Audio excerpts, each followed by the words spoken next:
Hello, everyone. Welcome back to Rule Thirds, your favorite film culture podcast. My name is Larry. My name is Sean. And my name is Max. And, how you guys doing? How have you been? I'm doing well. Yeah, been busy. I'm doing all right. Yesterday, the time I was recording, I celebrated the 20th anniversary of Pokemon with my friends, like going down to Albuquerque, and we bought some stuff. We went to Toys R Us. It was a really nice time. I got to play video games for a little bit, and it was fun. Video games, recommend them to anyone. Highly recommend video games. Well, it was my... Hold on. Yeah, Max, let me write that down. Video game? Yeah. Okay, I'll Google that. Max, I'll put that into Bing. Well, you see, Max, it was to my knowledge that you had given up video games. I talked to my friends and for one day, only Pokemon games, it's okay. Okay. So, hey, I got yellow, blue, and red, all of them. You got all of them? All three? Yep, all three. Gotta do all three. That's why I'm sorry. You're part of the problem. But yeah, Pokemon 20th anniversary. I watched the direct. Really nice montage that they had. That got me. Got me right there. Let me just say happy Leap Day to you guys. Oh yeah, we were posting this on Leap Day. Hey, listeners! Today is Leap Day, a day that only comes once every 4 years. You make it count, okay? I'm gonna do something crazy. Ask somebody out.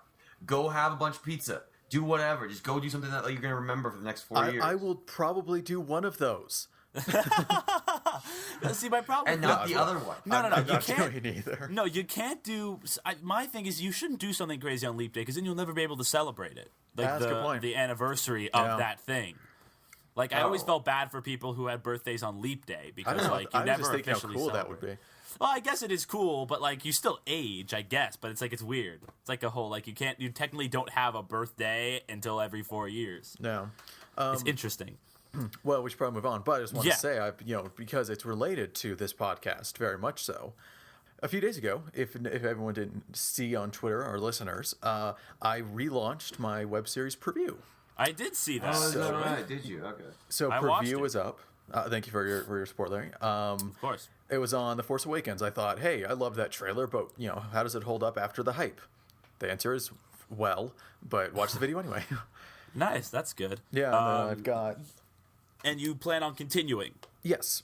I have 3 videos I'm getting credit for it. So I have 3 videos that I need to do for credit. So at least 3.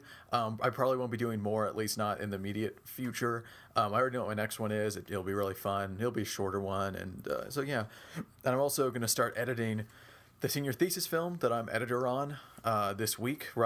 First rough cut is due next Friday, so I have to get going on that. I got to sync up footage. And, yeah, that's what I've been up to. Yeah, you two are working on your senior thesis stuff. Yeah, unfortunately, I didn't get to write direct one, but editing is a close second. I'm a fan of editing. I had a casting call on Thursday, holding a casting call again on Tuesday. Interesting. And how's it going? Because casting calls can be kind of terrible if no one shows up. It's kind of panic-inducing. We've been booked both. Oh, good. Good. Oh, that's awesome. Good. Yeah, I'm very surprised that people are interested in my dinky little story, but it's gonna be good. I'll let you guys know as it goes. But Larry, today we have to talk about an important thing. It's a very important thing. Yes, as I was about to say. Today's episode is a very special episode because it's an episode we wanted to do for a while. A little less than last a week. year we wanted to do it. Well, we wanted to do it at one point, but then it just never came to be. But now it's kind of a good time to do it. We thought Leap Day would be a fun thing. This is going to be a little Rule Thirds retrospective, if you will. 3-year anniversary. The RTR, right, because very recently we celebrated the 3rd year anniversary of just us as a trio, I'd like to think. Yeah, the ongoing Larry, Sean, Max project. Yeah, because we've done a lot of stuff. we've transitioned through a lot of different periods as a trio working on projects. Yeah. And so we are going to just look back on the good times, the bad times, what we... our 3 different eras, as Sean put it. I see 3 pretty distinct eras here. We have the ScrewAttack era, and then we have the RuleThirds.com era, and then we have the Rule Thirds podcast era. And there's a little bit of overlap between website, we had the website for a long time, and just the podcast. But when we say RuleThirds.com era, we mean when we had all the different shows running and all that on the website. So yeah. And then sort of like the Cinema Talk podcast was technically a time when we had the site up, but we weren't really updating it for a variety of reasons, which we may get into. So we're gonna start this off with just a brief sort of origins. I think we should start at the very beginning. It's a very good place to start. Yeah, I use that reference a lot. Weirdly. Nice one. And so I guess it starts with me. It starts 800 years ago when a sacred chalice was sealed within the second realm of the third kingdom of Nigeria, not to be opened until 3 years ago. Larry, you continue? Oh, yeah. I forgot about that part. Thanks for reminding me. We should have that engraved. How could you forget? Why are we here? I don't. That's why we're here, to remember. So I don't recall it too vividly, but I remember back at the time when we were all on ScrewAttack, which is a very important thing to go back and look on. All three of us were active members on the website ScrewAttack.com for a very good chunk of time. We should each run through like how we got to the point where we met up really quick.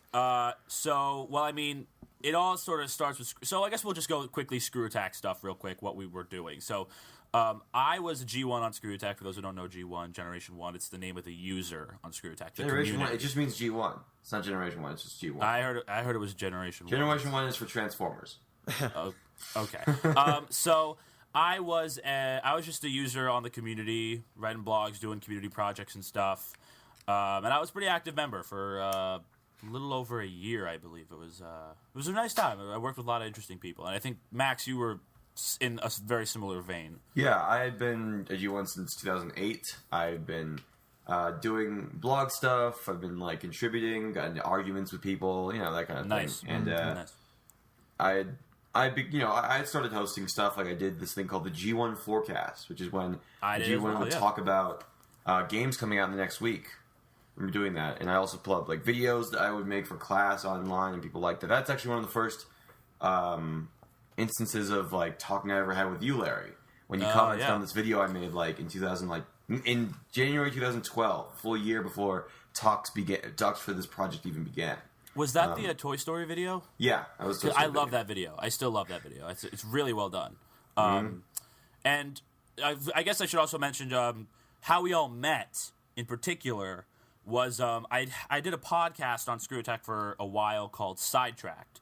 Which was a project on G1 Features, which was this large collaborative channel, and I was the host and creator and primary editor, and then I had both Max and Sean on the show as guests. Yeah, because just so I can go through my thing, I was introduced to Angry Video Game Nerd and Nostalgia Critic in the same day, and then they kind of like collaborate stuff, and then Angry Video Game Nerd went over to ScrewAttack videos, started watching those, and then I had my own web series going, The Rounded Square, where I did mobile game reviews, and I posted that to ScrewAttack, and surprisingly had success. Like I got front paged a few times, so that was cool. Of course, all the mobile game hate was there too. But I happened to be around when Jared, Pro Jared, who used to work at ScrewAttack, tweeted out, "Hey, who wants to, any reviewers?" And I sent an email saying, "Any interest in like a mobile game reviewer? Because it's this big market, but I don't know anything else." And he said yes. I sent in some samples, and I became the mobile game reviewer for ScrewAttack for like 2 years.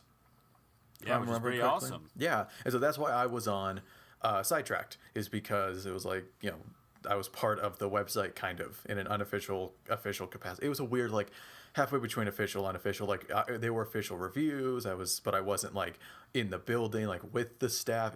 But that's why I was there. Right, and so of course you both were on it at different times. Yeah, I was on episode 8 and 18.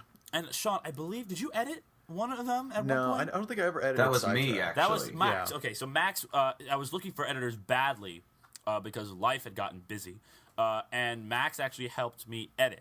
It was just one episode. It was the final episode. Hey, one episode is an episode, man. That's all I'm gonna say, especially at that time.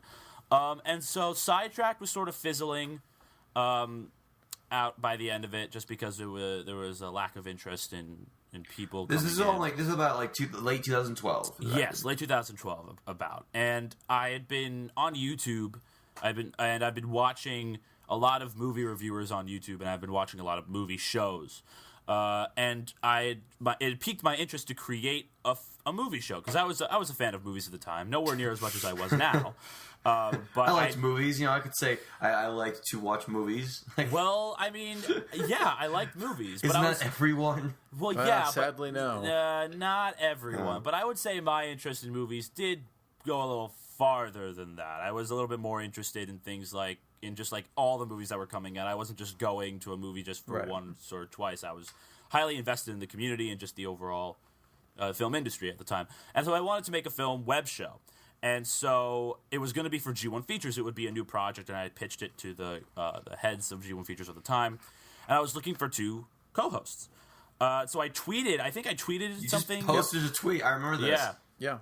And I posted a tweet. I'm just like, hey, who wants to host the movie web show with All me? right. And now let's stop there and just say what got Sean, what convinced you and I to say to speak up? Yeah, I was curious as to how you two responded to that tweet. At that point, I was still a mobile game reviewer.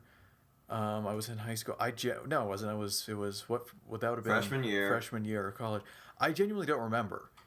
I just saw the tweet and said, yeah, because it sounded like it was something I would want to be involved in. Have a movie show? Come on. That's cool. It's fun. And I mean, it was also a thing where you hosted a podcast, you're part of G1 Features. It felt like you were legit and stuff. And so I felt like if I just said, yeah, I'd be interested maybe, oh yeah, maybe it'll work out. But it turned out you got 2 responses.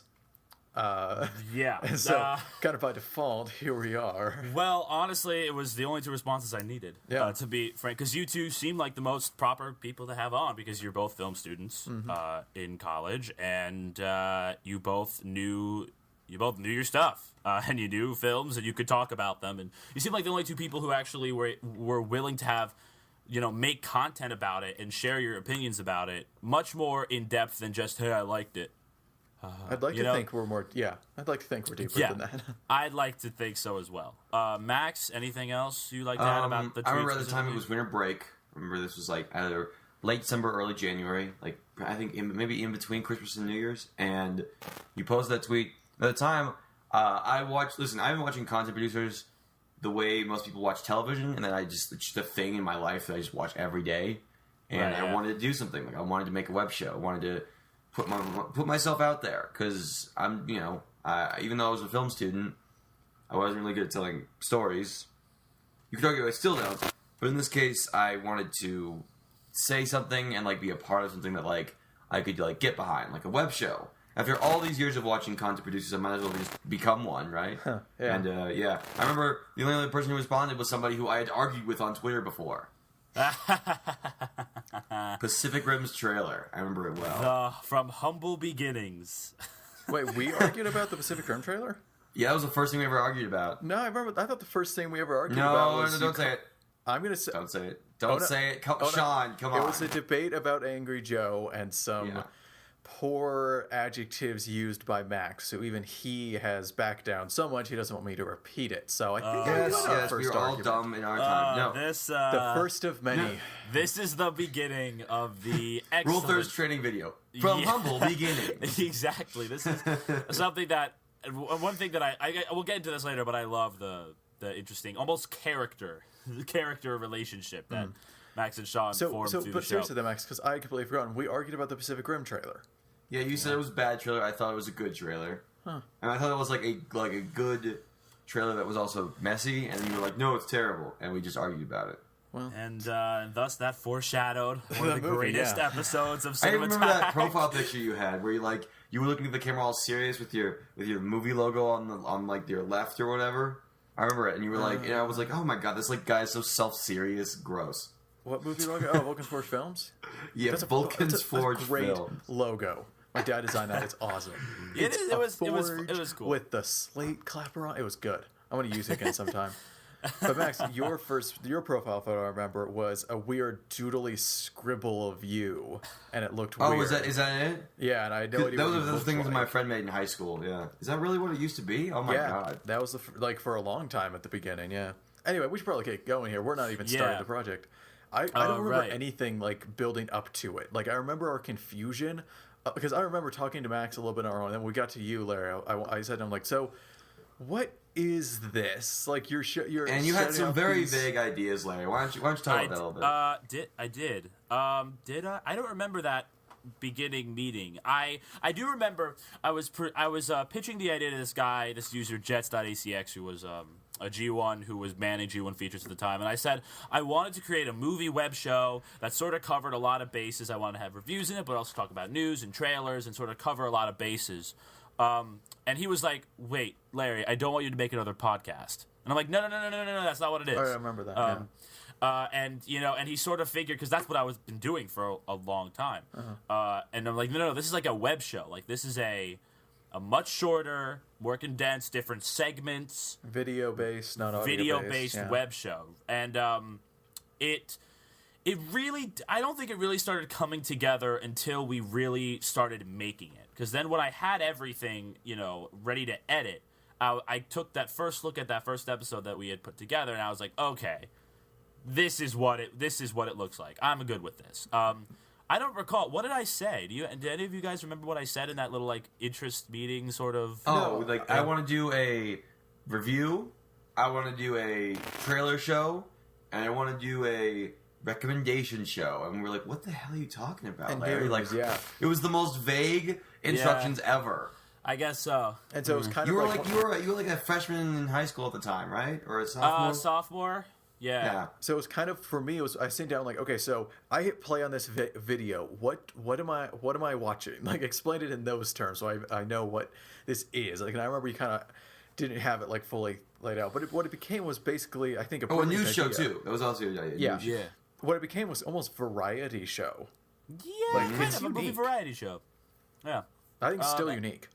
Yeah, and it is still unique, and I think something I look back on when I think about Cinema Attack is I feel we were sort of kind of ahead of the curve. Yeah, well, honestly, I don't even see the curve now. Like, this isn't, like, okay, there's a reason. I'm going to say this, and it's true. It's going to sound like promoting, but no one had done this, and no one has done this since that I've seen.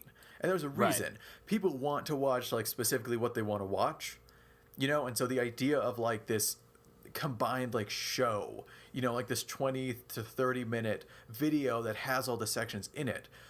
People want to just watch the trailer thing or just watch the review or just watch recommendations, so they didn't want it combined. But I love this format. It's probably my favorite, in theory, it's my favorite era that we did. Yeah. Just because as a concept, because like this could go on TV. Imagine how fun this would be, like, on television. I know, exactly.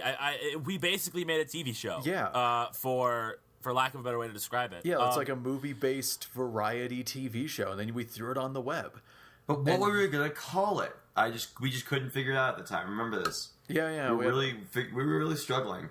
We have always struggled with the names. Yeah, really. For our stuff. Yeah. But, I mean, ScrewAttack, Cinema Attack, it seemed like the normal thing because, we were making it for ScrewAttack. Yeah, that's very important. Yeah, people should keep in mind. This was for the website. Like, now we're just this complete unknown YouTube, iTunes podcast, and then pour it on our website. But the idea was, we are on ScrewAttack. Let's bring the movies to ScrewAttack. And by the way, exactly, yeah, that was the tagline in the little trailer I made the day before our show released, and I still like that trailer. It's fun. But apparently I upset some people with that, Max. You mentioned someone hated me after that. What? No, that was me. I was the other. It wasn't necessarily that. It was one person, and I'm not going to name the person. Well, I didn't like that person anyway, so. I've told you who it was. But basically, the person thought that we were being almost braggadocious. I remember this. Bringing this prick. movies, I know this. Despite that. Now let's be clear. People have been posting movie reviews and stuff on ScrewAttack since before. The dawn of the internet. Yeah, the community had several movie fans, arguably a lot of movie buffs who love sharing their opinions, and I interacted with several of them. We weren't being the quintessential movie source on ScrewAttack. That's not what we were doing. What we were doing was just creating a web show that covered a lot of bases. We weren't bringing film to ScrewAttack. That's like not what we were aiming for. Some people, but it was like this full-blown, dedicated film show. That was new. I had not seen nothing. That G1 Features had nothing like that before. Right. And though users posted reviews, none of them had covered as many bases. So I do like the format. It was a shame that it sort of fizzled. Right.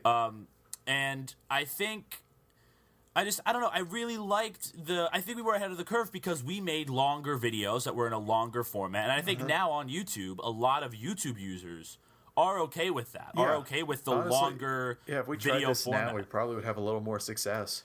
We probably would. I know, one of my favorite shows on YouTube right now is Movie Fights from Screen Junkies, and those go to an hour and a half long, and they still have a dedicated user fan base. That's more of a podcast that they film. I know, but I'm just pointing Why would it you out. ever do a podcast? I mean, seriously. Nerds Longer, podcast. Talk about film. Longer videos are still as popular, and I think a lot of people kind of underestimate how much people are willing to sit down and watch a video for a certain length of time. But anyway, before we move on, I remember the first episode, very first episode. Yeah, A Good Day Die Hard. I rewatched it actually in preparation for this. Why would you do that?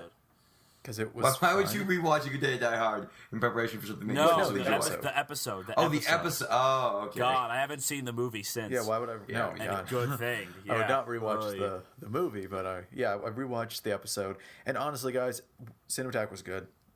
It was good. This is not like looking like, ooh, cringe. Well, okay, the first episode, I look back and cringe because of the newsreel on the first episode. Well, yeah, I was skipped it boring. because I couldn't hear it. Yeah, it was a colossal failure. Yeah, the audio newsreel, just the didn't first one, work. my fault. Yeah, it was awful. I learned, thankfully, but that was my first experience of learning what editing audio was like, and how important it is that you make sure that you keep your levels straight. It was good. I look back on ScrewAttack very fondly. I think we've had a lot of really great moments. Yeah, and before we move on, I'd like if you guys have any specific things that you remember fondly, I'd like to touch upon. Talk about like the first episode. I had bad camera quality for a while. It was my webcam. Yes. And you were using your headphones, Mike. Yeah, you had one headphone in. And it was like really unprofessional. Yeah. Well, I mean, it was the best mic I had. I kind of had to roll with it. That's true. And we had 19 episodes? 20 episodes? 19, right? I think it was more than that. 17, 18, 19. Yeah, 19. 19 episodes. And I don't know. One of my personal... Now, for a while, I had to step out of ScrewAttack. Yeah. Because I had to leave. I had a thing. That's all I'll say. And I remember very vividly watching the Pacific Rim review. Good times. Which is, in my opinion, the best episode of ScrewAttack there is. And I think it's just because of the wonderful way that your two opinions contrast. I was upset. Sean was upset about Pacific Rim, and Max was just elated to talk about Pacific Rim. And if my knowledge serves me correctly, your opinions haven't changed. Yeah, I still love the movie. I haven't seen it though. I haven't rewatched it, but no, it's not changed. And the recent news of Pacific Rim 2, I can't say I'm over the moon. Yeah, apparently they found it's back on. I heard it got canned, but they found a director. Oh, good. The world needed more of that. Yes, we do. Yes, we. All right. Just watch anime. Just go watch anime. Okay? Oh no! Don't. But the one, honestly, the more interesting review, since we're on the subject of Max and I, is the Man of Steel review. Yeah, I was going to bring this up. Is another contender. And this is kind of the highlight of our involvement with ScrewAttack, because this was at SGC, and still the only convention I've been to. Good Lord, that was almost 3 years ago. Yeah, so it was. For those who don't know, it was a convention ScrewAttack held in Dallas, and I flew down, and Max flew over. And we met up for the first time in person. So we've actually met in person twice now. Neither of us have met Larry in person, for those wondering. Not yet. Yeah. Not yet. But I remember meeting Max. I remember walking the lobby looking for him. And I see a guy that kind of maybe looks like Max, and I pass him because I didn't want to accidentally identify just a complete stranger and be weird about it. But then when I looped back around and looked again, I'm like, that's him. And so I decided, I should go up. And Max, do you remember the first thing you said to me? Yeah, I remember I remember looking around for you, and I saw a look on your face, and you're like, Max, and I looked at you, and I'm like, you're shorter than I expected. Yep, you're shorter than I expected. And it was really funny because we then went around and met all the people, and they recognized me more than their mobile game reviewer. It was really funny. Well, all the crew members knew my name.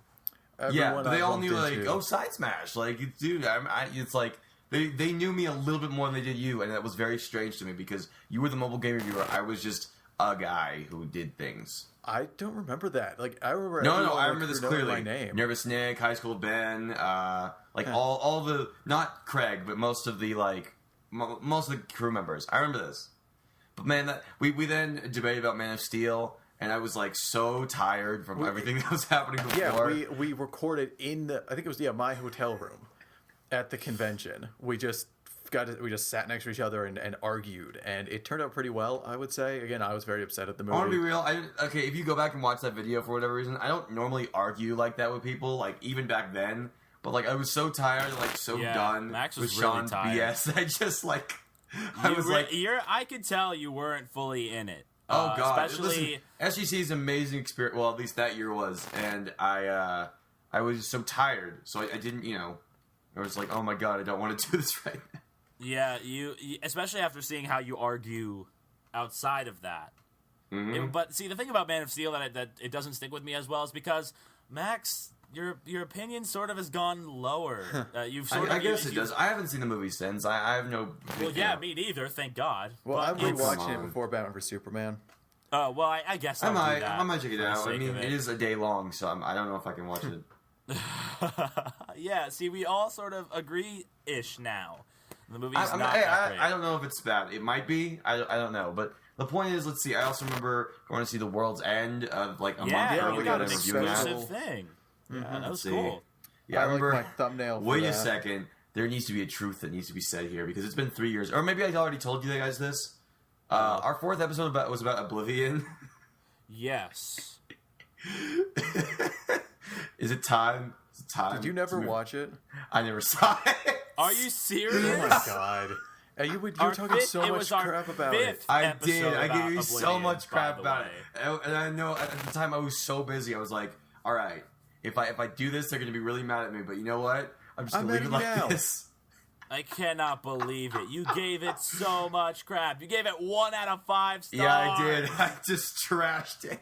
So You did trashed it. I'm gonna hold that to you forever, Max. Oh my god. All right, go for it. I never did that with any other movie, for the record, but just Max, Oblivion. It I was our fourth cannot- episode. Whatever. I cannot believe your It was our treason. 5th episode. Let me be real here. Let It me was be our honest with 5th everybody. episode. Anybody who's listening to this, let me be real. I am the worst member of this team, for the record. Most of the stupid stuff that happens here is probably because of me. I Hey, want to you make that said clear. it. You I mean, said it, that's not fair. me. There you go. Can we get that in writing? Yeah, we got go it on ahead. I don't recording, care. on tapes. We We're have it on, podcast we have it on now. record. Here.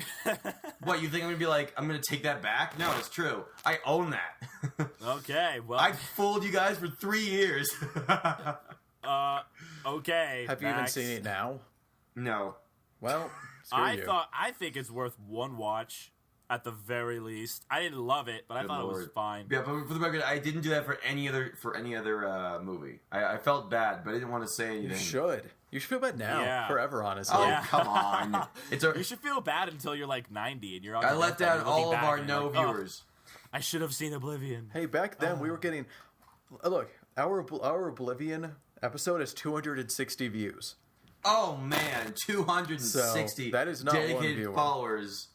Well, I mean, the great thing about ScrewAttack and G1 Features is that we were getting front paged quite often on ScrewAttack. Oh, yeah. It which was because nice. it was part of G1 Features. It was like a G1 produced show that was like yeah, part but of the lineup. G1 Features was like the G1 community like thing. A lot of G1 Feature stuff got front paged. But anyway, it was very fun. ScrewAttack. I Yeah. enjoy it. I still look back on it fondly. It was kind of a mess. I remember the reviews being a bit of a mess, though. We kind of we edited on paper, like each wrote in and recorded our review, and so we fixed that moving forward. I just wanted to set that We up for the did. next era because we had Yeah. a great solution. Oh, there was the Hobbit thing. We found we found Wait, a what great Hobbit thing? Hold up. Do you remember that? That was sort of another, like, that wasn't the same level.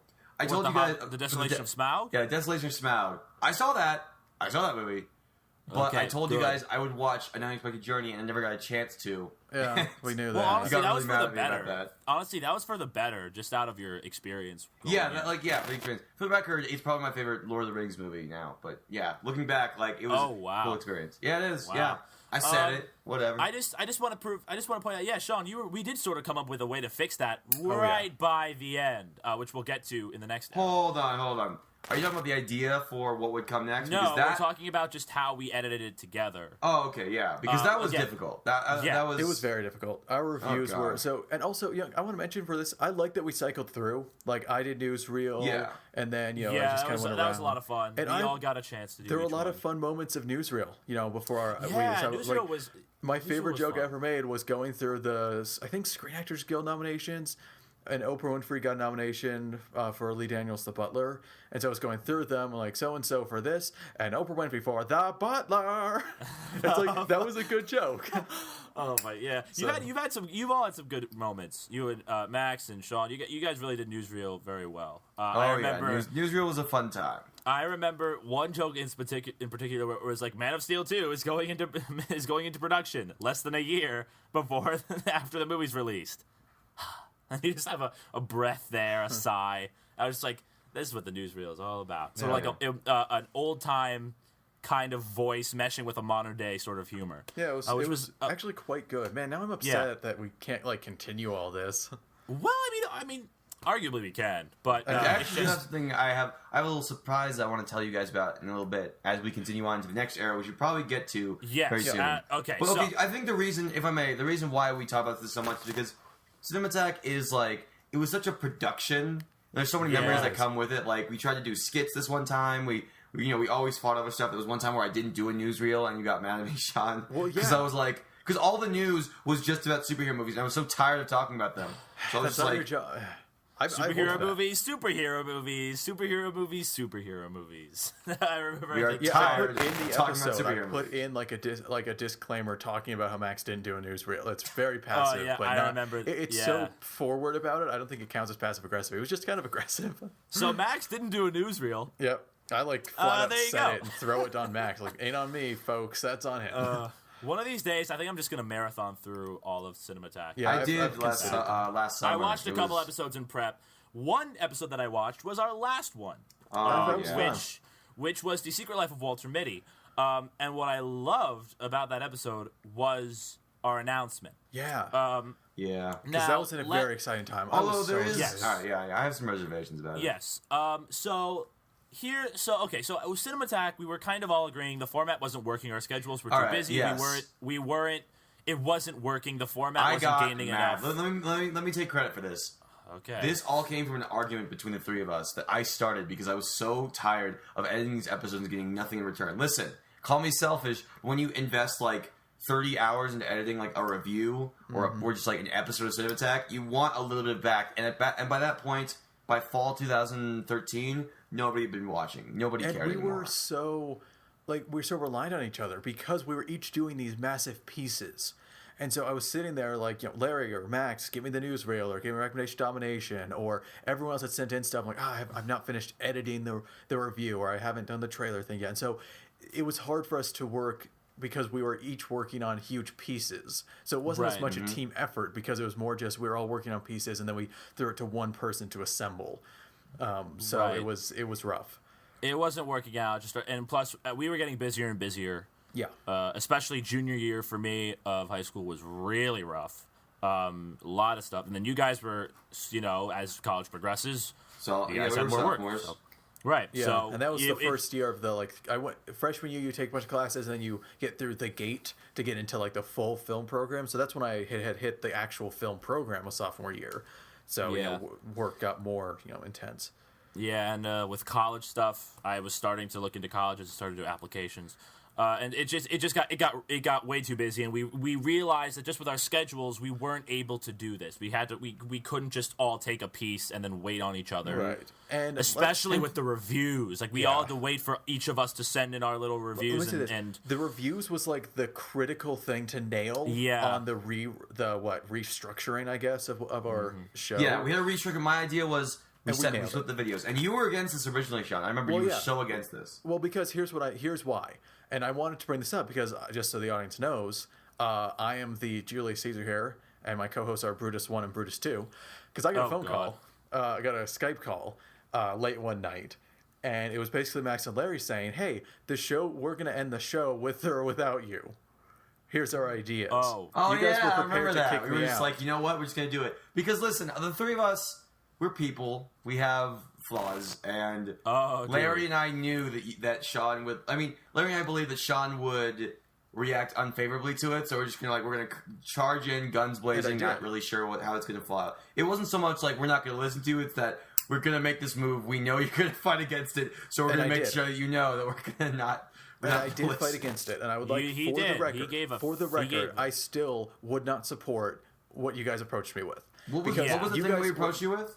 What you approached me with was, let's split it all up and just like keep going, but now we post them as they come out, like as we can do them, separate videos, separate posts. And I said, absolutely not. Yeah, we're not getting the views already. We're not about to flood G1 features with 5 or 6 movie related things a week. Like, it was going to be just a constant barrage of just, hey, this is the newsreel. It's a 2-minute newsreel. That's another thing for G1 features, another one. And the odds of getting front page were like 0%. They weren't going to front page just a movie review, and they certainly weren't going to front page just a trailer thing or just the newsreel or just Domination. So I think the big problem was that we were relying too much on ScrewAttack, which wasn't really supporting us at all. And that's what well, I mean, it's not like they were putting us down. We were getting front page. We were putting so much effort. We were putting so much priority into this thing that had considered it's not even an option. So I said, no, that's not going to work. And then I said, what if we had our own website? Yeah, and then that's when Sean brought up the idea. And so I took it and we made it manageable. And so I eventually led us to this idea of, whoa, we could just make our own website? Why are we linked to ScrewAttack anymore? If we had our own website, we could split up just like we want and do, the multiple posts. It doesn't matter. And oh my God, we can do written stuff. We can upload these photos. We can do all this stuff. And it just was the most exciting time for this project, honestly. Like, it was just amazing to be planning. Yeah, there was so much ideas being thrown around. Yeah. I remember, I mean, and we were harsh with what we wanted to have on. I remember I had an idea for a show where I would analyze movies, and you guys absolutely shut me down every time I brought it up. Well, because it was generic. You made it better later with thought process, which we'll get to, by the way. But we had so many, and I just want people to know, we had so many ideas going forward. We had a scripted series idea. Yeah, remember SML Studios, which was a take on Saturday Night Live. Just SML, not the studios. That's the podcast. Oh yeah, SML, right, yeah. But SML was going to be scripted. Name, by the way. That was my name. It was going to be kind of based around real problems we had because we weren't working together, but we were working on the same thing. We were so far apart. Right. And so a sketch show with 3 different people in 3 different places. It was a solid idea. It was an interesting idea, but it never came to fruition. Right.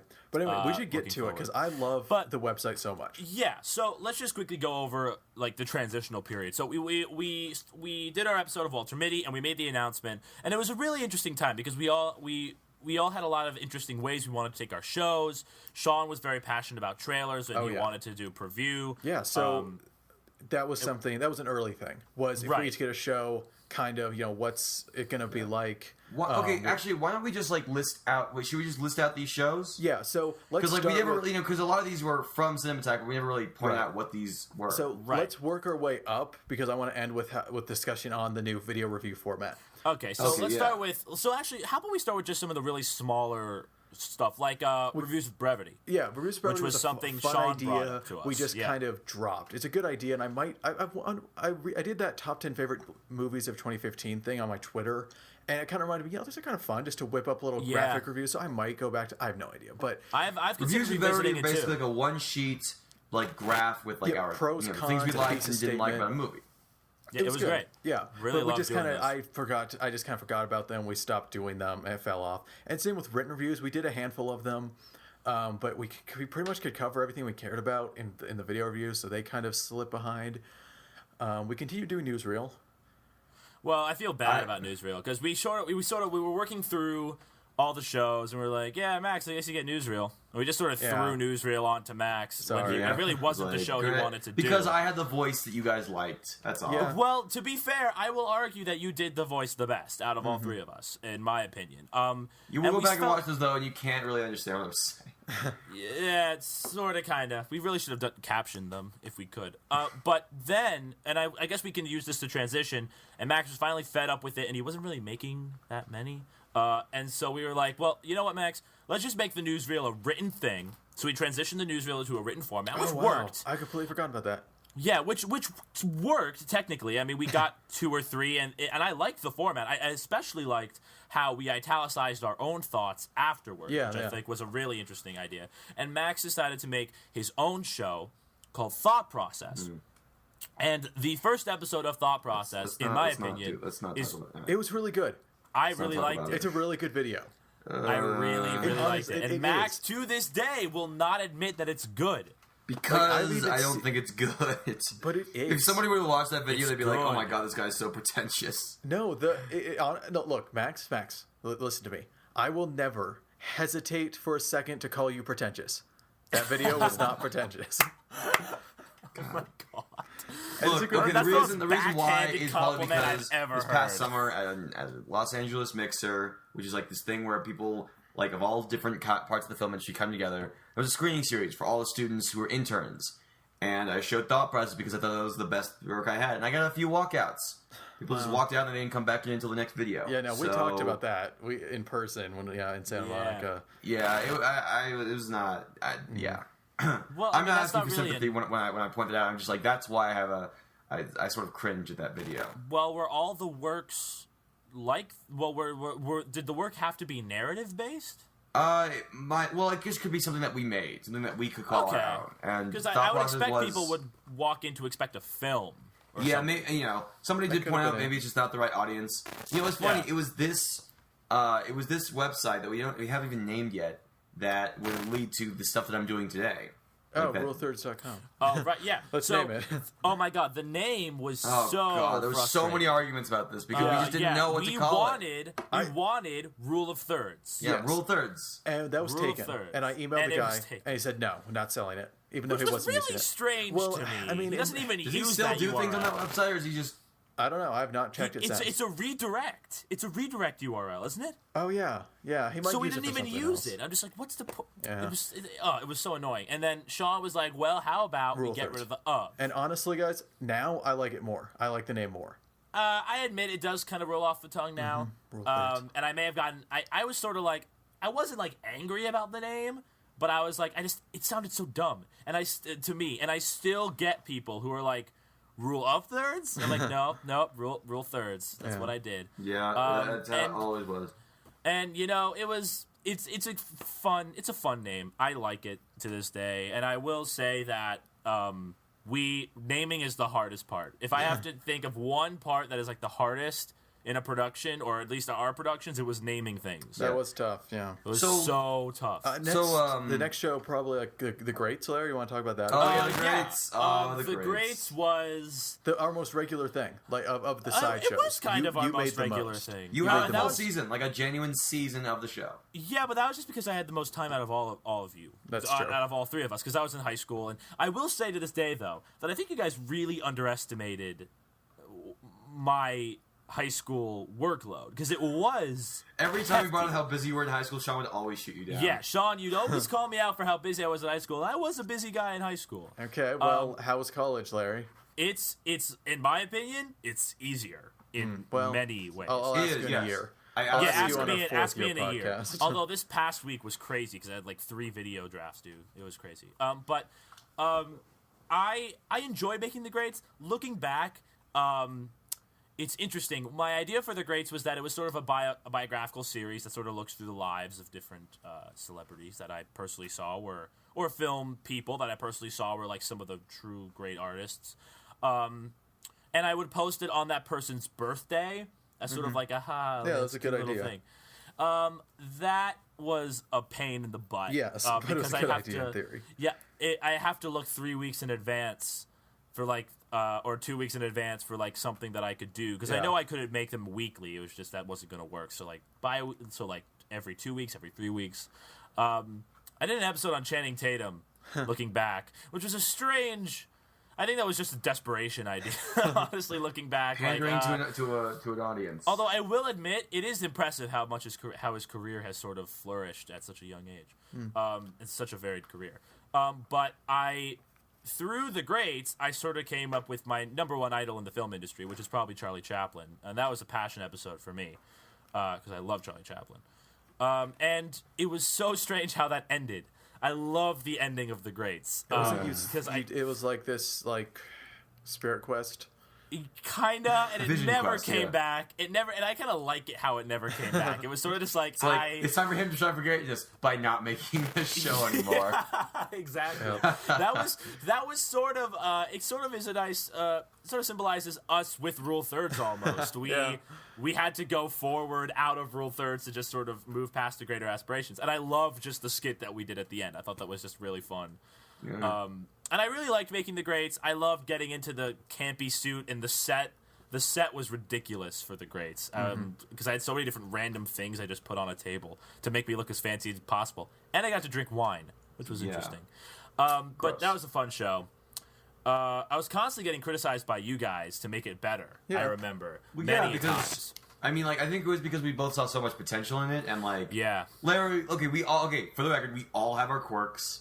We all have our separate things that we do that perhaps like are not ideal, but like I think with yours, which is like they were so like they manifested so vicious, like vividly that we like always called it out. On looking back, we were a bit unfair. Yeah. I don't know. I think it could have gone to something more than just this is what happened to this person and this is what happened afterwards. We should probably move on to probably my favorite show we ever did. Recommendation Domination. Whoa. What That's about Shaw? What about Shaw? Before we jump to the show. Oh, that's right. I thought we already mentioned preview because Yeah, so preview was mine, and that was I said, hey, 5 seconds / 5 words is not enough for trailers. Can I do something with trailers, like review? And the idea was... I remember getting behind that like instantly. Like, yes, please, let's do a review show that's actually a review trailer show. And so the idea was all the content creators that, like, you know, there's so many of them where they watch movies and they make jokes and they play some of it and there's criticism and then there's a joke. And like, why not have that for trailers? Like, why not? You know, so the idea was just put that to trailers. Yeah. And let me make this clear. Most trailer reviews are like somebody's like, this movie's definitely gonna have this in it. It's gonna have this style. Like that's how they review the trailer. And it's like, let me say this: I don't seek out trailer critiques necessarily, but I've never seen a trailer review where they talk about the trailer and its the tactics or the goals or how well this works, why they use that. Nothing like that. Oh, except for an episode of Real Talk where I did that. Sean, but now I'm stepping on your toes if you didn't see Max. Got Force Awakens preview. But so I just want to run through. I started with my favorite trailer of all time, which is the Girls Dragon Tattoo Immigrant Song trailer. And that was a really fun. Great show. It was a great episode. And I liked it for its analysis. I didn't have many jokes in there at all, almost. That's one thing. Like, maybe I could have added, like, a little bit, but it worked well. I think I got everything out that I wanted to. In fact, when I was going to bring it back, I was thinking, it could be fun to revisit that. And then I watched the video. I'm like, no, that's everything. I don't have anything new. Like, I got it. Guardians of the Galaxy became my favorite trailer run because I have such a connection to those trailers because it was during preview. For those that don't know, it was my second episode. And then I did the second trailer that I loved almost as much as the first. And then I built up to the grand finale where the third trailer was super generic and it upset me. And so I did this episode where I just kind of tore it apart. But Days of Future Past, I did a fun time traveling skit that let me review the previous one. There was the Great Gatsby sketch in one of the trailers. I will get there. Interstellar was fun. Fault in Our Stars was my favorite, just to be so negative. I got so mad at it because I hate that. Is that the trailer. one where you had this is where you belong, and you threw like a game in the trash or something? No, that was Pandering. No, I think that was that was 50 Shades of Grey, which is my favorite episode. Okay. Then I started doing preview quick cuts, which was fun. Where it was really fun to edit too. Where I just kind of ran through. That was I really liked that. And they had such cool names. I even made a guest appearance in one of those. Now that I remember. Yeah, you did. I got Storm of the Expendable Sin, Ouija Exodus 6, and Battle of the Interstellar Woods. So cool names on the episodes. Making the thumbnails for those episodes was really fun. Yeah. I really liked making those. And then my Dracula Untold review, I trespassed to get footage for a sketch.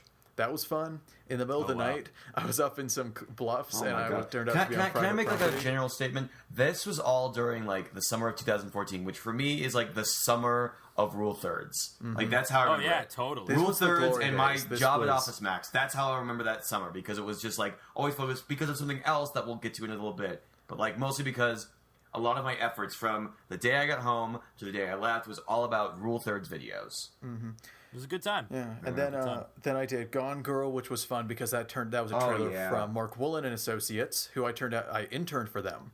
And so I sent them this episode, and I was on the phone with him, like, during the phone interview. I said, it's on my, check that out, because it's on my resume. It's, hopefully it shows my understanding of trailers, but it starts out very negative. And I remember, so, like, I warned them, like, it starts with me trash-talking your trailer. Do not worry. At the end, I'm positive. But it was kind of fun to be on the phone and be like, you guys don't hate me. Don't hit stop before I switch my opinion. Don't hate me. Yeah. And then I had a great finale of, I guess, season 1 now. I could call it that. It's been enough time. I can call it a second season I'm doing. With 50 Shades of Grey, which was the most fun to make, I think. Like, I just had so much fun with, like, the skits where I did the selling out montage. It was, like, cats, and I had some kittens at my grandparents' farm I had footage of. And nostalgia, I held up my VHS of Aladdin. I'm like, Aladdin, right? And then, like, something cool to hate. Yeah. I took my copy of Black Ops 2 and the trash can. I'm like, this is where you belong, and threw it in. Like, it was a lot of fun. That was the best. That was the best sketch you ever did. It was. I'm pretty happy with it. And then my favorite moment in preview, actually, what Larry helped me with it, is I'm talking about the music used in the 50 Shades trailer. And then Larry comes in and says, don't you just love this music selection, Sean? I'm like, I guess. I don't know why you'd say that. And Larry says, because it's just like the music in that trailer that you love for The Great Gatsby. Then it cuts to me, and I'm standing by my window with the beautiful morning light coming in, my hand on the windowsill, and I turn and go, Gatsby? What Gatsby? And it's just the best moment. I'm so proud of that joke. And so it was really it was a fun moment to see come together. Moment? Yes. I never thought that was funny. It's so funny, always like, Max. Greg Gatsby. You don't get to talk. You haven't seen Oblivion. So wait, I remember Max sent you footage for that joke, and you didn't use it. That's right. Yeah. Or it was maybe not for that joke, but it was for a joke. I sent you footage, and you just never used it. I was like, what? I know, yeah. That sounds like something I do. So anyway, that was preview. And I really liked preview. Yeah, no, I love it. I'm still proud of all the episodes because they all feel a little different. Whether or not it's just me knowing that each little sketch went in or whatever, they all feel different to me. And I will say, just in case people forgot, I restarted it. Preview is back with Star Wars: The Force Awakens, so you can go check that out. It's not. I'll go check it out after this episode. Why not? Cool. And I am stepping on your toes a bit, Max. I don't think I repeated you though. I didn't rewatch your video before writing, but I did my own thoughts. Hopefully, it's not like a complete repeat of your episode. I don't think it is. And okay, can we move on to the next one? Wait, you mean RD? Yeah. Oh, right. Recommendation Domination. Yes.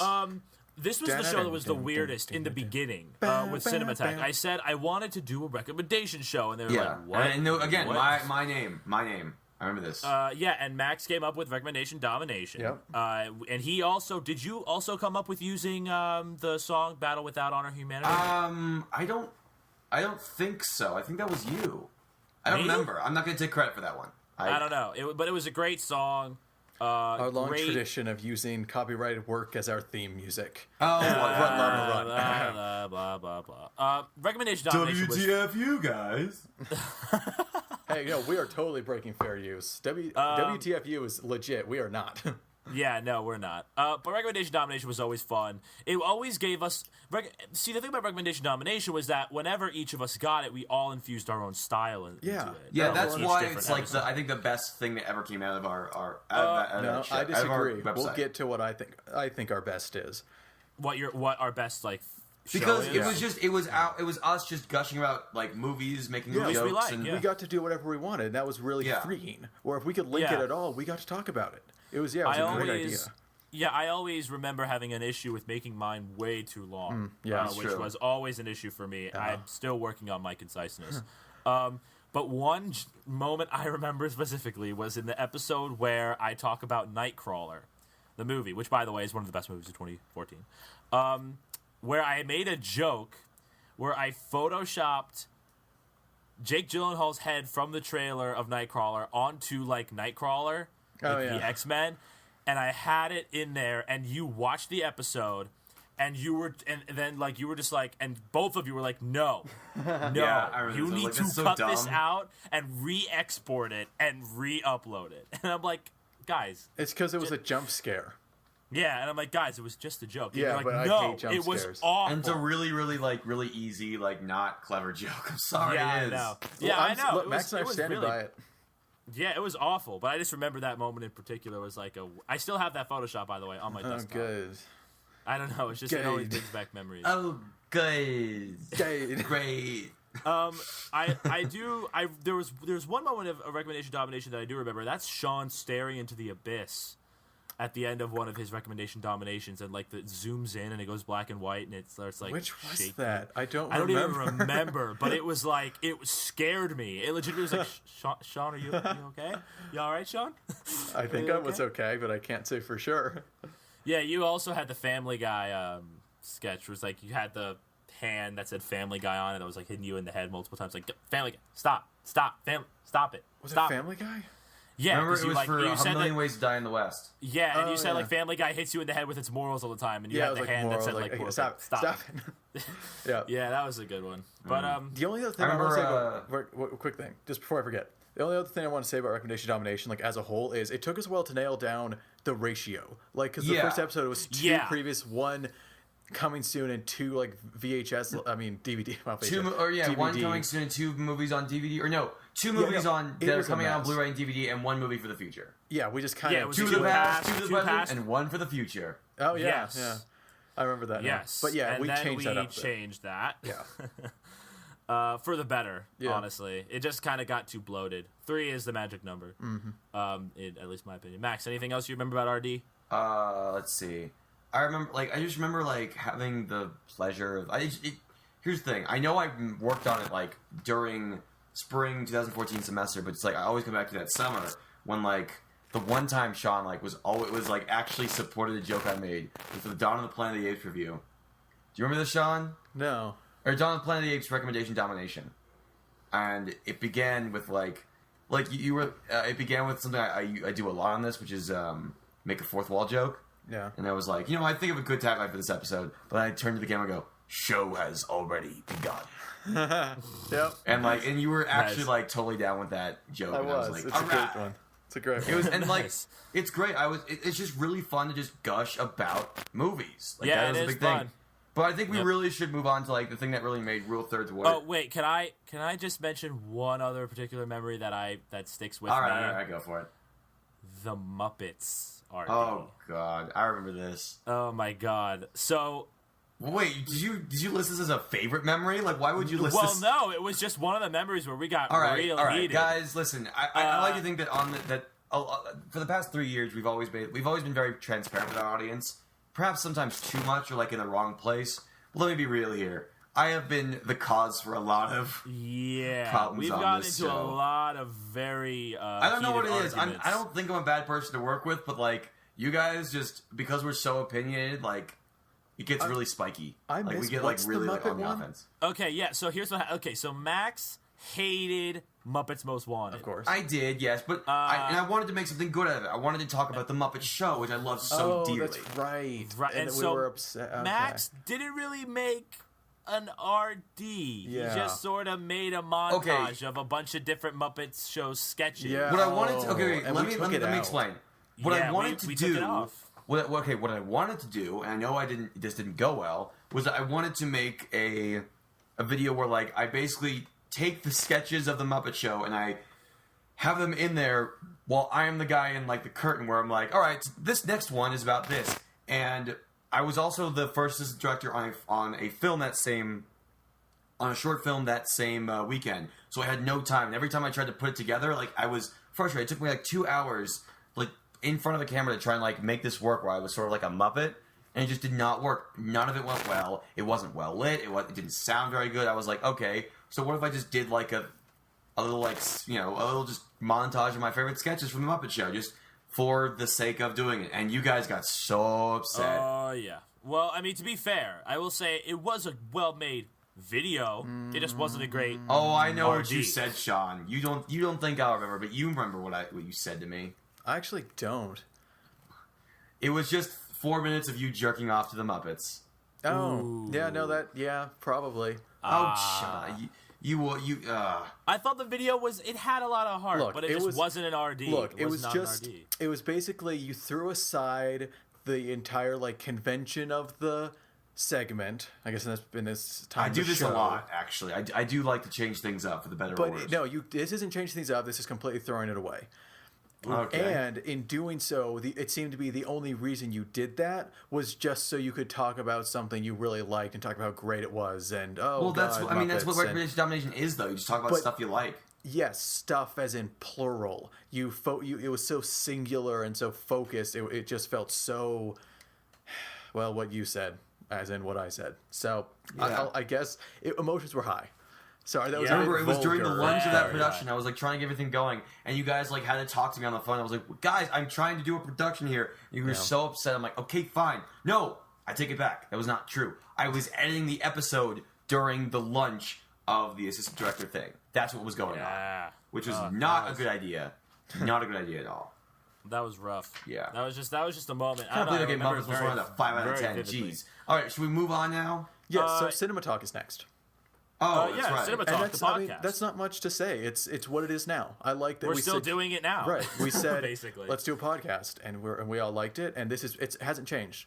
So we'll talk more about podcast stuff when we get to the podcast. I remember when we did the whole thing with Marvel Cinematic Universe, and like I was dying. Like we did 2 parts. I was like laying in my bed, like I was so sick. I had a fever of like 104 or something. Like I was not doing well, and we still did it.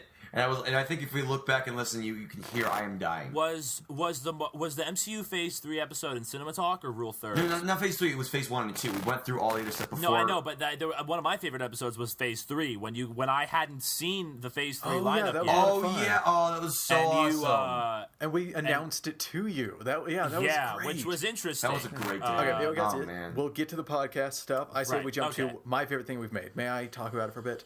The reviews. Because this is all Sean's.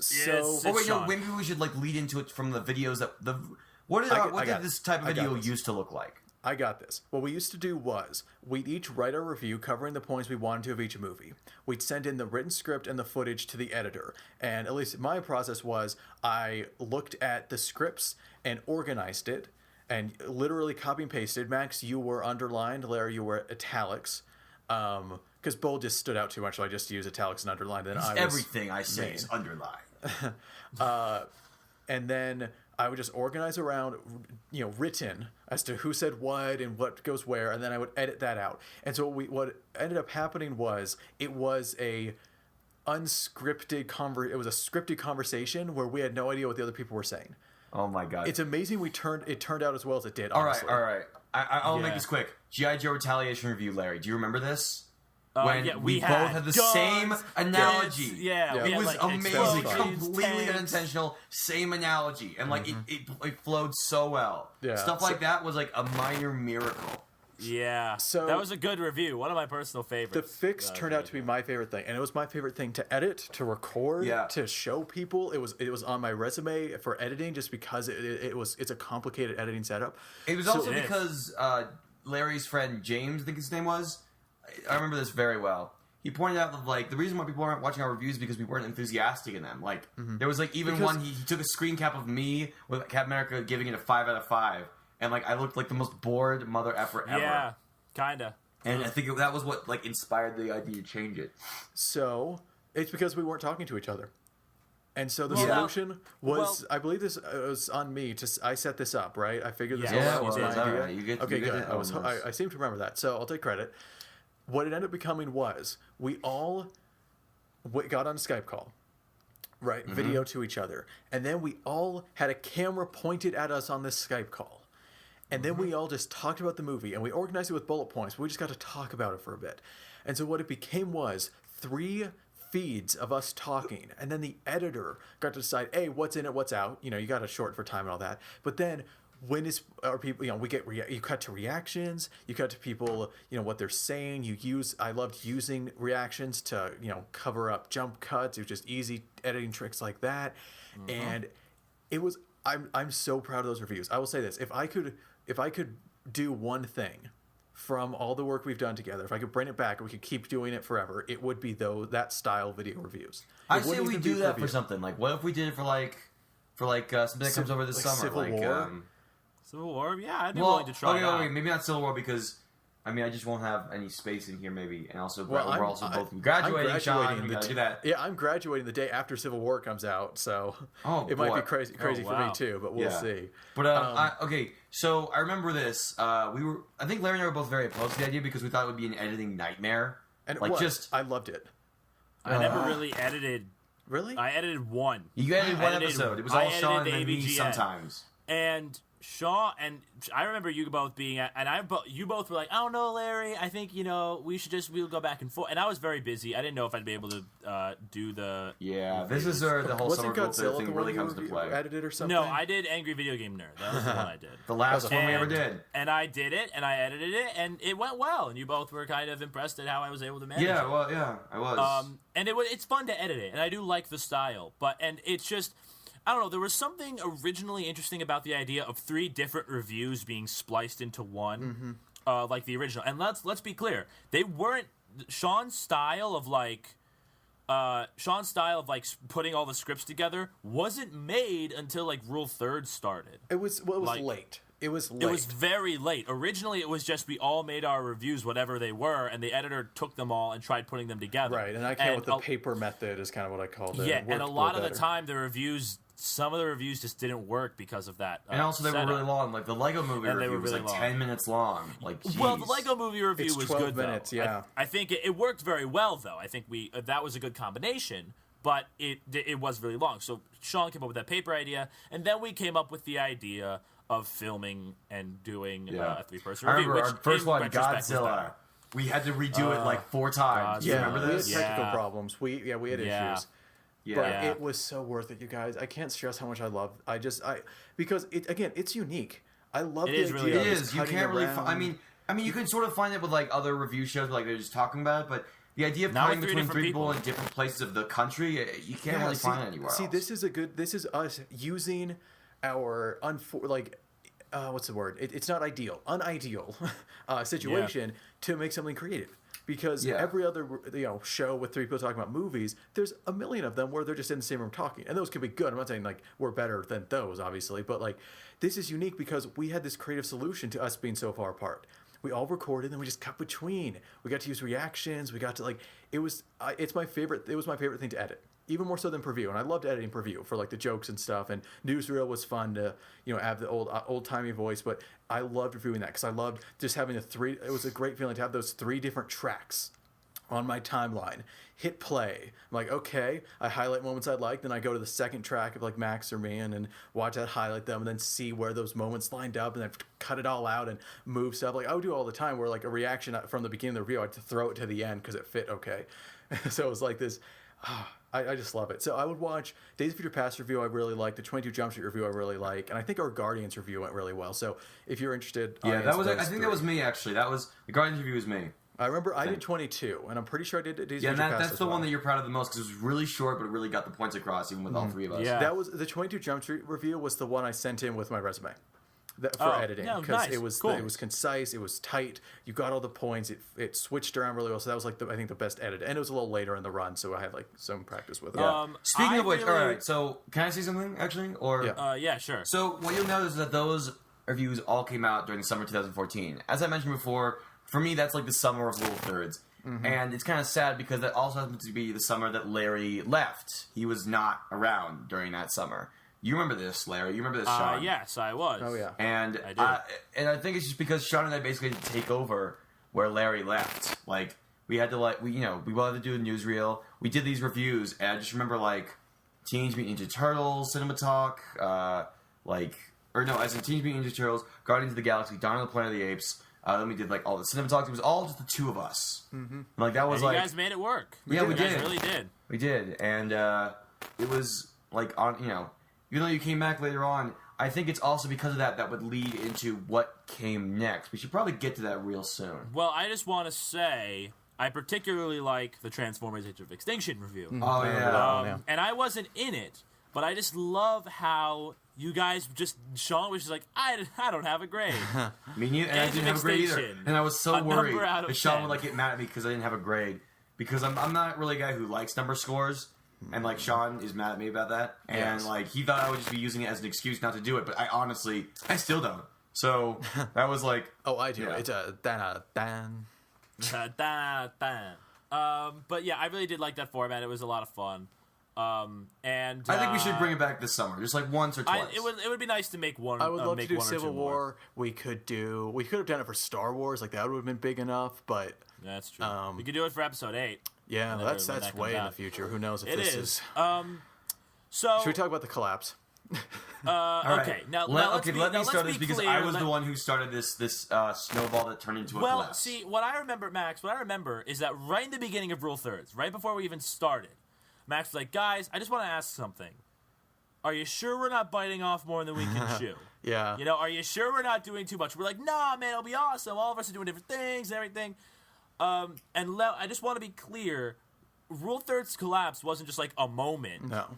It was... the culmination. We had seen it coming. It was a beautiful train wreck from the beginning. Like, it was really hard to have our own shows go in and collaborate. Like, I specifically remember, I can't remember what preview it was, but I was editing, I was, like, literally switching between editing a recommendation domination and a preview.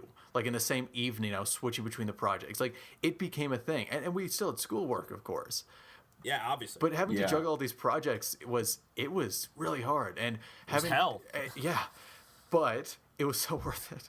And I'm It still was sad worth we had it. to I give think this we all came up. up with some great stuff, It's my and then favorite era, eventually, we just sort of, we just all came to the conclusion that we weren't able to make shows. Yeah, And then hold now on. What I can set the stage okay. very well. okay. Because it was my fault again. Man, the people listening to this will never want to work with me. I don't know how these guys do it. So, as I mentioned, a lot of Rule Thirds over the summer was like, this was just a lot of work. I had a job, like an actual retail job, so that means I was making money, so I didn't feel worthless, but I still had the time to go and like do other things, go see movies, and go do Rule Third stuff. So getting back to school, I was like, oh man, I have a bunch of work to do now. You know, junior year of college, not easy. Upperclassman life, not easy. Mm-mm. And I remember we were also thinking about this idea of a thing called 3 Top 3s, which was our attempt at the empire of top 10s that now dominate It video. was the straw, yeah. Wow, I'm The so straw glad you that reminded me. broke the camel's back. Yeah, thank you. This really was the tipping point. 3 Okay, top let 3s. me make this clear. Though this is entirely my fault, I will also say that I was very fatigued from Rule Thirds. This was more than we could chew, and It was. by this point, I was just getting so sick of it. Rule Thirds had become more of a chore than anything else. Yeah, that's which what I think we that's the all words agreed. that's the Yeah. word we used when we announced that it was ending. Yeah. There's a lot of other stuff going on at the time. I was in my first relationship. I was like, junior year was going like crazy. I was living by myself in this tiny little single dorm where like there was no room to do any filming or recording. There would always be some noise downstairs. Just a lot was going on, and Rule Third starting to become just this thing. And there's something that we didn't mention about the summer that I will mention briefly. A lot of the time was spent on trying to promote our stuff because again, we weren't getting any feedback. We weren't getting anything back from what we were doing, and we wanted to submit our shows to a specific website. I will not say what it is. Channel Awesome. Okay, I guess Nice. you'll say it because Nice. There's no shame in it. Look, I There's guess no that's shame. not They for were you, looking for but content whatever. producers, see, man. this was our side of it. For some reason, Max is way above this channel and it's so much better. But Larry and I are fans of the channel Awesome. Big fans, yeah.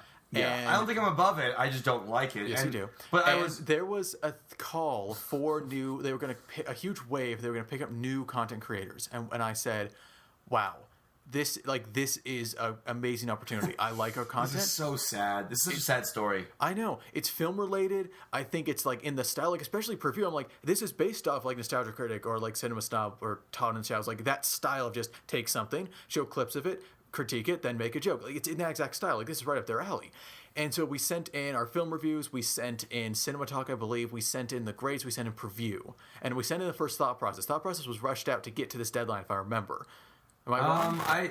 It was no, it wasn't. It wasn't. Okay, well, it was This sent in, deadline was in anyway. July. First, Yeah, it was during the summer, I remember. Thought process came out in the beginning of May, so it was just I just wanted to do it to kick off my summer. Yeah, and so we submitted, and we didn't hear anything, and we weren't supposed to. Thousands of people submitted. It was going to take a long time to sift We through. kept That's fine. checking. I don't like Channel Awesome. I didn't like that we were doing this, but if there was any way that we were going to justify all this work, this was going to be it. Yeah, because we would get an audience. And Like, then this Sean just drop it. What happened, Sean? What happened? what happened was they didn't get the email. They didn't get the email. So So they announced all this everyone. time spent worrying about what these freaking people thought, and they never even got the chance to see it. I think it was even more for me, Max. You don't care. I care about these people that were No, I watching cared too because I was giving up a part of like my opinion of this thing. I've been pushed aside in favor of trying to get this off the ground. I actually been worrying about this. I checked Twitter every day to see if there's been feedback. I emailed Rob Walker, who was very nice and said, we never got it. And he said, send it. How? And he was, How did they never get it? We sent it. We don't know. It was sent, but they said they searched and it is not there. Ooh. And I believe him because, I mean, he could have just ignored it, honestly. But he emailed back saying, so sorry, we never got it. Send it again. He offered, he said, send it again, which was really nice. Yeah, really nice. Just as a just in case. And I said, okay, there's like the tiniest bit of chance if it's good enough to okay, you know what, let's have one more. And they said, and I got an email back saying, we're not going to pick you up, but, just for record, you would have gone to that first wave. We had to cut down a few, but you would have gotten past as I could find the email to quote it, but he said, whatever. It wasn't. We were in the maybe. Right, we were in the maybe. We were in the could work, and that's awesome. It wasn't it wasn't. We weren't in the group that they were having a hard time picking between, but we were in the group that they could see us being picked up. We weren't immediately rejected. They weren't even indifferent. They liked it, so we were put in the pile of okay. So that was great. So, all right, flashback now to 3 top 3 at the very beginning of the semester. This whole thing gone on during the summer, so now we're in we're in September or something. And so we had this idea for 3 top 3s. Yeah, and this was my idea, right? Yeah, this was Sean's idea. Yeah, it was Sean's idea. This is where the whole collaboration thing sort of kicked us in the butt because Sean had this tradition of that he followed in regards to how top or countdown videos work on the internet. I didn't like, that I never liked, that I can't actually like, that I don't like today. But it was not so much that, it was just a fatigue. It really was. You guys believe me, right? This was not I was not so passionately adamant about this one creative decision. I was just so tired of this thing becoming such a big part of my life when my life was moving forward from this. It was moving on from Rule Thirds. That a site that had never given back anything. That's the thing you should know about me. I'm kind of selfish when it comes to this kind of stuff. I remember I was given crunch time. I pulled an all-nighter with Thought Process. I remember messaging Larry. I remember you skipped class for Thought Process. I did. I did. I skipped class for Rule Thirds, not for Thought Process. Thought Process was during the summer, but it was okay. Yeah, but no, I skipped class sometimes to work on Rule Third stuff, and that was not going to fly in junior year. It just was not going to fly as an upperclassman. Absolutely not. Yeah. So I remember I was. So, we were having, we were going to go over this. And the one thing that just grinded my gears, again, still don't like it, still don't like how it's designed, is when you say a number, number 3, I always followed the idea of, reveal it. Because I'm a guy who likes build up and reveal. I'm a storyteller. And Sean wanted to be no, we do it, number 3, name of thing, we explain it. And we just got into an incredibly... So, because I like it being announced near the beginning. It didn't have to be exact. My idea was when it was 3 top 3 openings, and we ended up doing a podcast on it. We'll get to that. 3 top 3s are around. We should do one. It's been a while. We'll do one soon. But I had Saving Private Ryan. So my idea was it would be Sean's number 3, and then it would come in on just the boat, and the wheel would spin.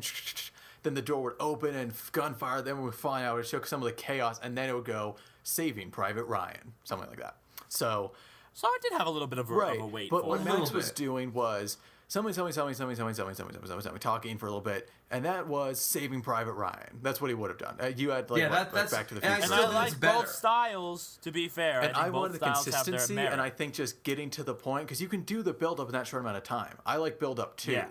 But I just think it was too long. I wanted to start with it so you know what we're talking about and go from there. But anyway, really it was fatigue. I could tell. Yeah. To be fair, though, I am very proud of the animations I made for 3 top 3. Oh man, we never used them. Man, those were solid. Really liked that. It's funny. We all recorded our lines. Yeah. No, the video was pretty well in production when this fell apart. And I remember Sean and I got into this argument with the graphics because what I did was I had a film. Oh, so I wasn't the only argument? I didn't know that. No, this was a. This was smaller in all honesty in comparison to yours, but I did, for the graphics for 3 top 3s, I had a film strip, and in every little every little square on the film strip, it would be a different shot from the movie. So it was painstaking to edit, But and then Shaw was just like, "No, Larry, it's too distracting." And I'm like, "No, but I like it." And we came to a compromise where I just washed out the images, and it worked. But solid. those animations were made in Premiere, using like Premiere Pro's keyframing. It was good, and they looked good. They looked like legitimately good. I did a lot of graphic design work for Rule of Thirds and for ScrewAttack. You did. Well, I didn't do any of it really. I don't have programs to do, so it was pretty much all on you or Max occasionally. Yeah, I was really experimenting with a lot of things from Photoshop, and I will admit that some of the designs for some of the things in Rule of Thirds I really, really liked, and I still look at them as some of the best designs. I have my website now for my production company, Larry Feed Presents, and I still have examples of some of the banners and thumbnails and logos from Rule of Thirds. It was a lot of fun making that stuff. I will say your first ScrewAttack logo was pretty lame. Oh yeah, that wasn't made by me. That wasn't made by me. It's still on episode 1. No, it was.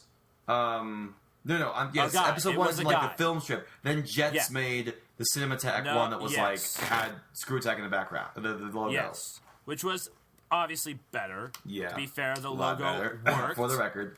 It worked. The logo worked. Oh god, the animated intro. We never even get to like mention that. That was fun. Yeah, my I friend love James. Thanks, my buddy James. James. Yeah. James We've even Barkley. had a conversation about trying to make a new one with James, and then he just never picked up. Or whatever. I tried to, but he just got very busy, and it's totally understandable. He does a lot of stuff. He's a popular animator, James Barkley, Animated James. Really, really talented animator and a very good friend of mine. So shout out to him for helping us out with that. And yeah, we just decided that it wasn't going to work, and and it became a chore, and we decided to. And originally, we decided to just stop making. Yeah, that's the thing. Max all kind these of other had. segments. Max, wasn't you that said let's just stop? I think so. Yeah, and that was, and basically it was me that said or. Yeah, and, or. I mean, I guess let's just get right to it. We cut it down to just the podcast. Yeah. And it worked for a while.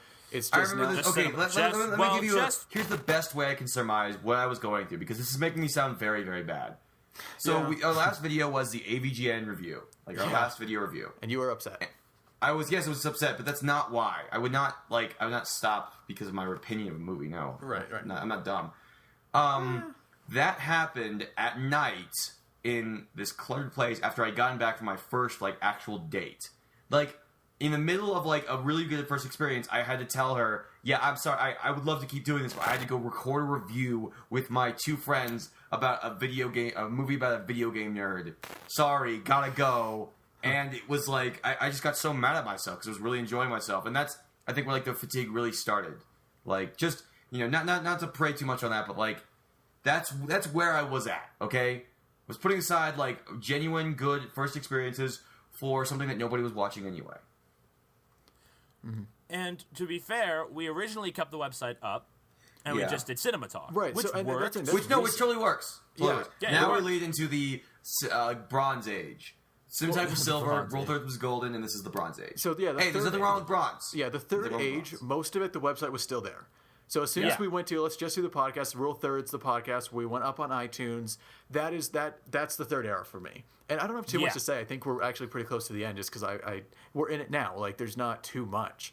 Yeah, I mean, we all agreed that we didn't want to stop making Right. things and stop talking about movies. And this we is all what we enjoy enjoy. making stuff We like together. talking about movies, Yeah. whether it was in the film review or Domination stuff or just the podcast. We said, let's just continue the podcast. It's the easiest, and we ended up cutting out background music, so now the editing is much easier. Like, this isn't that cumbersome. Now, this was supposed to go up on our 3-year anniversary last Tuesday, so it's clearly cumbersome enough that, we still have to find time to Well, we all have record. busy schedules. Right, but Yeah. this But is it's going up on Leap Day because we're taking Yeah. a leap of faith and talking about ourselves like we mean something, even though we've never really meant anything. But that's okay. Yeah, that's a common joke we like to do. It's like with all the people watching our podcast, all 2 of them, which is always a joke. But I mean, I don't do this for the viewership. I really never did it for the viewership. I did it because I like talking about movies and I like making things about movies. Yeah. And I like the podcast. I like talking about it. I think it also stretches a lot of muscles about my muscles personally about film analysis. Yeah, just going to a movie, right? So I go to a movie, and I can't help myself but think about it like while I'm watching. Exactly. But, Yeah. when I'm getting ready to record, to like really think about it and make sure I can put it well. It's good. It's good practice to like. And I've had a lot of like eureka moments in preparation or even recording a review where I'm like, see, that's why it doesn't work right there. Like I had like a like that kind of moment. You and I do that a lot, actually. Oh, yeah. Just between Yeah. the 2 of us. Yeah. like Yeah. here's okay, but if we were to lay out like the positive effects of what this whole project has done, 2 semesters ago, like about a year ago, I was approached by one of my very best friends, and she had this idea to do a video about our school library, like about how to use it.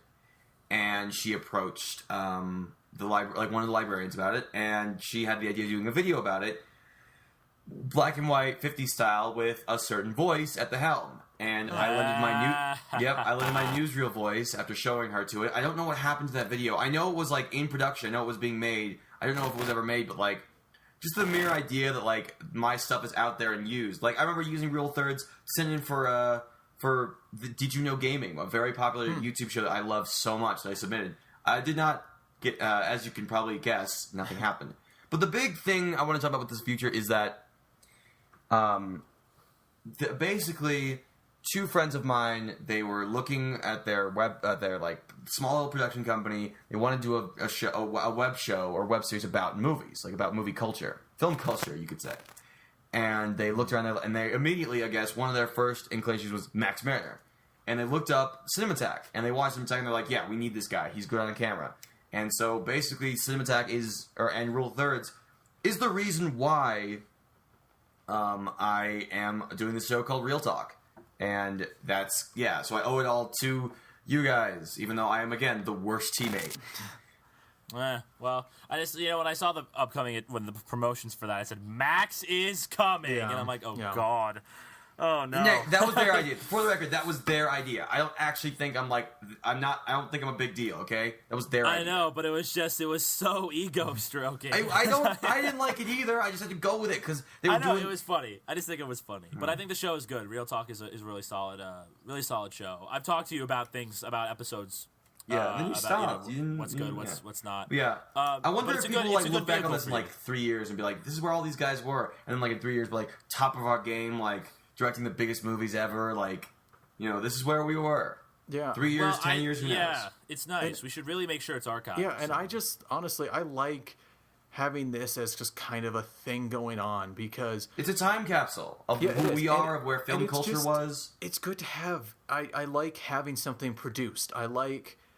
Making things is what we do. That's why we're artists. And so even if it's as simple as I talk for an hour about something I already want to talk about, and then I just spend another hour and a half making sure it's all edited and putting it up online and stuff, and so if people watch it, it doesn't matter. I feel like I'm producing something. There's something tangible that you can go on your iPhone. I like that it's on iTunes.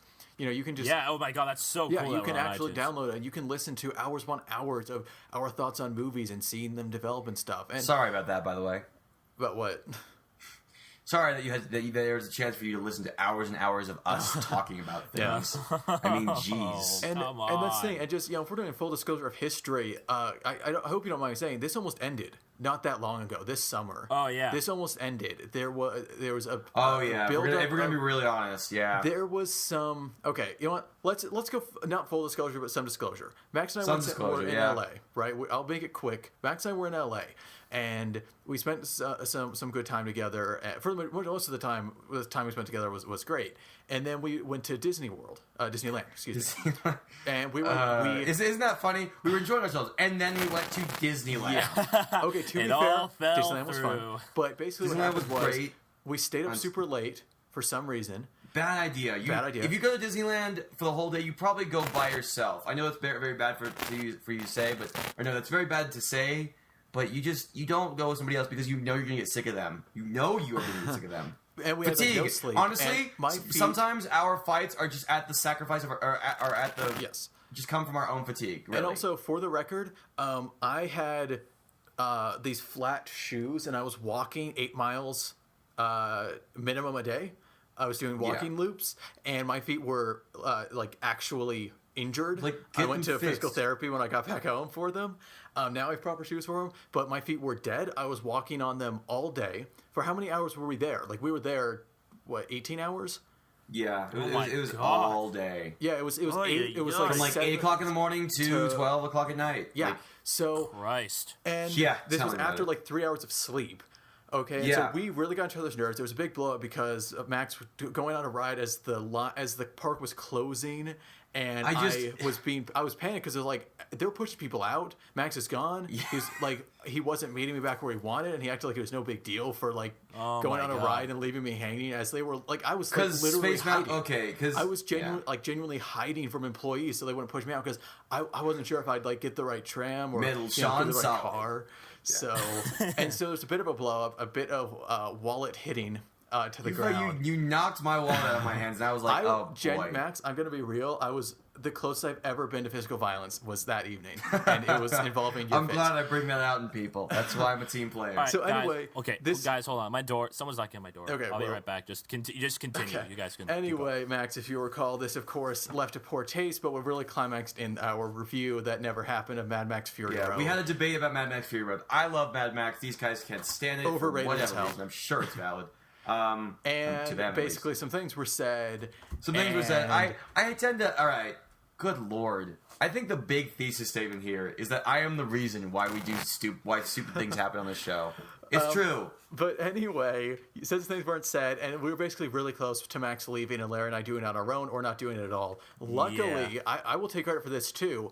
I pushed back until Max took a phone call from me and we talked this out. But I will say this would not be going on if I had not left a voicemail that apparently scared Max. So, oh my god, I could barely even hear what you were saying. I thought you were going to do something stupid. Honestly. Yeah. We've let's just say we've been through our ups and downs, but countless we're times. in a good place now. And just let's do a second. What do we think of the future of this?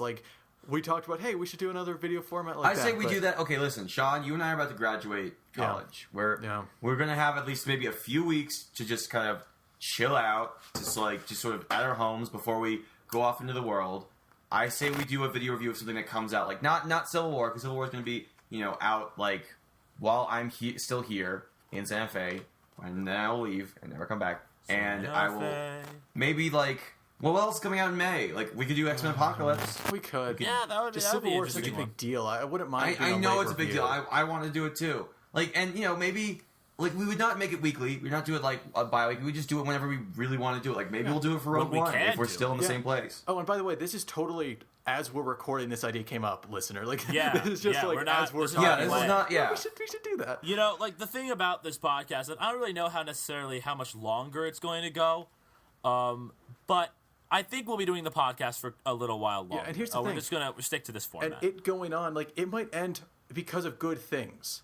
And just we get, especially Max and I, as in, we're graduating, if we get jobs or whatever, that this just isn't viable or we just shouldn't be doing, because, right now, I forgot to mention at the beginning, I'm holding a pilot script for a TV show I've been working on since August of 2014. And I want to try to do some pitches, after graduation and see what happens. And, I've got plans going forward, and so does Max and Larry. You probably do, even though you're not close to graduation, as much as Max and I. So the podcast will end in the relatively near future, I imagine, just in terms of hopefully we're going on to bigger, better things. But I don't think it's going to collapse. I think, especially between Max and I, we reached critical. We reached the point where it was done. We were not going to speak to each other ever again. Yeah. I think since we worked past that, we're fine. Larry, we've never argued. You two have never really argued. I think we're good. Wait, wait. No. Don't you do that. Don't you do that. Don't you make it sound like I'm the reason why people argue on this show. Don't do that. Well, no, me and Sean, we've had our arguments. Yeah, you do. Look, I'm saying Larry and I have never had as big major never issues. Never well, like that's also because we've never seen each other in person. Okay, this is what true. I'm saying this is also true. I think the podcast will go as long as we want it to, and only good things will make us stop. That's what I wanted to leave on. Yeah. If this Larry, Sean, Max project, whatever this is, this SML project, who knows where it'll go? Maybe it won't go anywhere, and that's okay. It's a footnote. It's a fingerprint on history. Yeah, and it might become, we make movies or something together. We might reunite after a little bit when we're in the professional I'll direct. world. Sean, you'll produce. Larry, you'll compose. Who knows? No. I would write or edit. I would not produce. Yeah, I honestly... Sean edits, I direct. Larry... I can't stand production. It scares me so much. Get me before and after. Don't get me in the middle there. Ugh. I'll do after. Like I've been doing a lot of editing, and I'm thinking I might be an editor moving forward. Well, which is anyway, something I just wanted to leave on that more positive note. In that, I think it's a good big picture to think about. Yeah. I think the important thing here is that the podcast may end, soon. Yeah, I wouldn't be surprised if you guys start actually working on films and your schedules just get too busy. It's a thing that happens. This industry is not very predictable. Yeah. Let's give benefit of the doubt. But I think the bigger picture is that SML, which is sort of like basically the bigger picture of us working together, it won't ever come to an end because we hate each other. Yeah. I think that's just not what's going to happen. We could easily work together on things farther in the future. We still send. Sean sent us his pilot script, and I'm waiting for I'm gonna read it today. Yeah, we're gonna look through it. We're gonna give our thought. We're never gonna. And I don't know if we will always be working together in some way, shape, or form because we just have that. We just have that sort of dynamic and that friendship. And I just want to end with this. ScrewAttack and Rule Thirds taught me a lot about collaboration. It taught me a lot about working with other people. And if it wasn't for Rule Thirds and ScrewAttack, I probably wouldn't be a film major. Wow. So, yeah, I would put it towards Imagine that. this, Larry. What if you somehow become the most famous filmmaker of all time? That would be because of two websites that either don't exist or don't have anything to do with movies. Think about that for a second. That's crazy. It's just this Rule Thirds and ScrewAttack fostered in me a love for film, and it fostered a love for analysis of film and discussion of film. And without our projects that we would do, I wouldn't be where I am today. I can easily say that for sure. So I think that's really the most important thing to take away. All right, I think with that said, I think we should get out of here. We got some we got a future to make, Exactly. Here's to more. Here's to a great past 3 years, and hopefully a few more. So yeah. Hey, Larry. Let's end this like we ended our very first ScrewAttack episode. What? How did we? You're we end this? Guys, how did we? Remember with our G1 names. Yep. Oh, with our G. Oh God. Hey, and I remember Sean was at last. So try it. Well, Let's try it. Okay. Before we end, I would just like to point out that we'll be doing an Oscars episode next. Yeah. Sean and I, that will be the next episode. Yeah. Hopefully we'll do a Zootopia review too. Yes. Yeah, I would like to do a Zootopia review as well. So that'll be. I don't know when that's going to go up, but you'll see it soon, hopefully. Oscars tonight should be a fun time. We'll be live. I'll be live tweeting the thing. It'll be an exciting time. I still haven't decided what I'm doing. I might go on Periscope, so check my Twitter. Oh, you might do Periscope? Yeah. I'll watch. Like a video live commenting instead of tweeting or blog. So we'll see. Yeah, it could be a lot of fun. All right. Should be interesting. But I guess that's the end of this retrospective. Thank you guys so much for listening. Here's to more great collaborations through SML. And my name is G1 Flapperdude. My name is Side Smash. And I'm Sean Capdeville. I inflected it weird, so I was trying to inflect it the same. I never had a G1 name, so... I'm so glad I grew out of that G1 name. Yeah, me too. Anyway, thanks for your support since the beginning, by the way. I don't think we said thanks that. to all of our viewers. Hey, I know at least one person's been following us since we started this thing 3 years ago. Thank you, Whitley. Thank you. Yeah, thanks to everybody who watches, who supports us, and we'll see you guys next time. Hear us later. You'll hear us later, and hopefully for a while longer.